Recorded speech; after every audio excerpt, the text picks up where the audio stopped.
Et comment ça s'est passé pour toi quand tu as eu ton premier consultant? Parce que quand on a un premier consultant, comment on fait? Comment on organise une consultation? Parce qu'il y a pas vraiment d'école, de formation, de choses comme ça. Moi, je me souviens de mon premier consultant, c'est pour ça. Je me souviens peut-être pas de la première consultation, mais je me rappelle peut-être pas de la patronne de la plateforme, mais en tout cas celle qui gérait les voyants, qui me rappelle derrière, qui me dit, oh, t'es trop rapide, t'y vas trop, en 2 minutes c'est fini, tu sais, il faut que tu laisses tourner le compteur. Limite, elle m'a dit ça, il faut que tu fasses de l'écoute active. Et moi j'étais jeune, je dis c'est quoi de l'écoute active?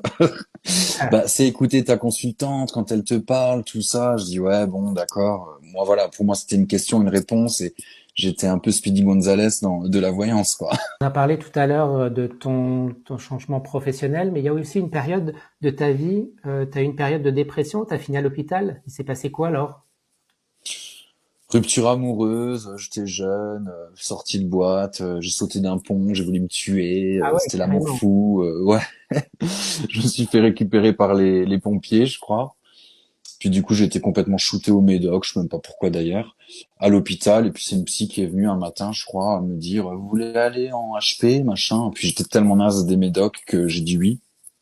Et en fait, donc on m'a pas mis de force, mais effectivement, j'étais un peu shooté par les Médocs, donc vite fait j'ai dit oui. Et puis je me suis retrouvé clairement dans un centre, dans un HP en fait, hein, pendant Et 15 c'était jours, à 3 quel âge? semaines.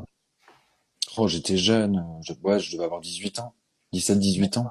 Donc c'était une Mm. période où tu te cherchais, des périodes un petit peu délicates, difficiles. Ouais, très Ok, très dépendant affectif, très voilà. Puis c'était mon premier amour, donc voilà, la rupture a été compliquée.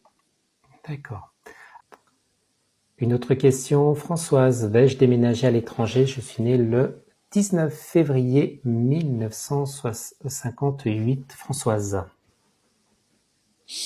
Ça, pareil, je le ressens pas tout de suite. Par contre, que sur l'année prochaine, il y a un grand voyage, en tout cas, ouais, plusieurs mois, oui. Mais déménagement définitif, allez, ça peut être quand même entre 2023 et 2024. Donc oui, pour moi, oui.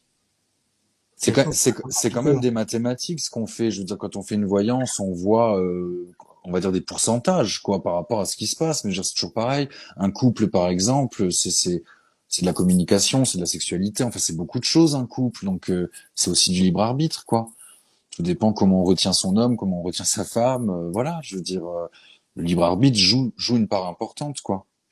Alors après, quand on consulte quelqu'un, c'est aussi de montrer quelles sont un petit Mm. peu les failles un petit peu dans le C'est couple. ça. Oui, Et c'est ça. après, oui, on Voilà. peut changer éventuellement la prédiction si on travaille un petit peu sur ces failles en fait, hein, quand on consulte Complètement. assez tôt et Complètement. qu'on agit un petit peu sur là où on met le doigt sur le problème.